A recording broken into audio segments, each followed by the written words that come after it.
Hey,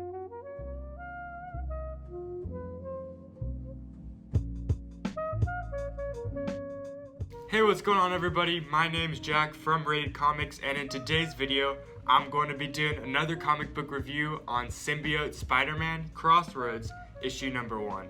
Now, as of the time recording this, there are already 3 issues to the series, and I believe a few other series that tell completely different stories revolving the whole Symbiote Spider-Man genre. So I'm a little behind coming into the series, considering the first issue already released on July 28th, 2021, which would be around 2 months ago. However, my goal is to eventually put up a review for every future issue to come, starting with number 1. So if you're interested, keep on the lookout for those videos to come. Just to give you a little bit more info, this comic does come in at a whopping $4.99 for 40 pages. It was also written by Peter David.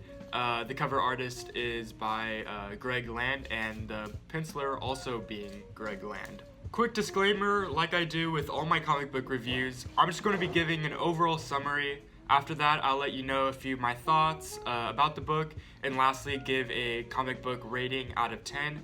As far as spoilers go, I will technically be spoiling in this review if you haven't read it already, but when it's the first issue in a series, I guess it's not really spoiling anything series-wise, considering it's really just setting up for the main plot for future issues to come. So with all that out of the way, let's get right into it.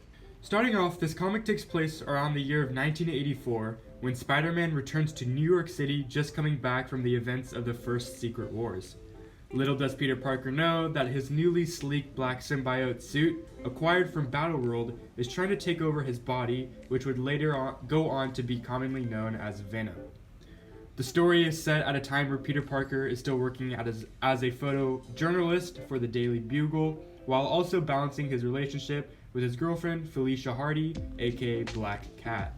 So on the first few pages of the comic, J. Jonah Jameson is about to meet the president when Spider-Man abruptly intervenes to reveal that the president is actually just the chameleon in disguise, and he had a poison ring he was going to use to take out Mr. Jameson.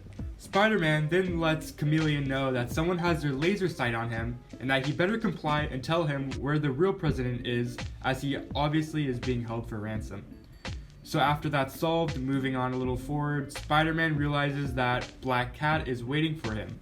She basically tells him that there's supposed to be a robbery at the museum. Spider-Man's like, how do we know it's not a trap? And she says, it probably is.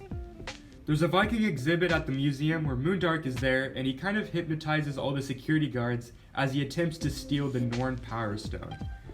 He then realizes Spider-Man is present, and he uses his power rays to strike him down when he quickly realizes that it wasn't actually Spider-Man and just a dummy replica he had set up. The real Spider-Man then drops down to give him a nice sucker punch to the face. After a long confrontation and a lot of fighting, Moondark eventually mind controls the guards to attack Spider-Man, and then Black Cat also gets involved to help Spider-Man out. After a lot of action, and a few pages later, Carnilla, the Norn Queen, shows up, who's the one who hired Moondark to steal the stone in the first place. She opens the portal behind him, takes the stone, and just as Spider-Man is getting sucked into it, he shoots out a web just in time to snatch the stone and take it with him. Spider-Man ends up in this really weird psychedelic alternate universe where he is confronted by the Hulk, and that's where the comic ends. So, kind of a weird ending. There appears to be a bunch of winding roads or pathways in this other dimension, hence the name Crossroads, I guess.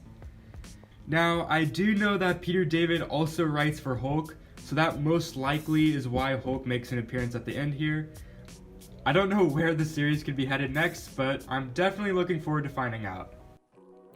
The only complaint I have about this comic is actually going to be the artwork. Now, I'm not alone on this one, as I've noticed other reviews on this comic bring up the same point, being that the visuals on Peter's face during some close-up panels are wildly mismatched with some of the other panels that show off other angles of his face. Sometimes, even other characters' heads were disproportionate with their bodies, which can come off very jarring to the reader. And for a final rating, I'm going to be giving Symbiote Spider-Man Crossroads Issue number 1 a solid 8 out of 10. If you guys want to get this comic for yourself, you can check it out using the link in the description. And if you want to check out our other social media, links to that will also be in the description. If you guys are looking for more comic book reviews or just more comic book related content, come check out our channel because we post a ton of videos just like this one and occasionally comic book giveaways. Also, if you guys enjoyed the video, don't forget to hit the subscribe button, leave a like, comment, all that good stuff, as it would help support the Rated Comics YouTube channel. But anyways, with all that out of the way, thank you guys again so much for watching this video, and I will see you in the next one.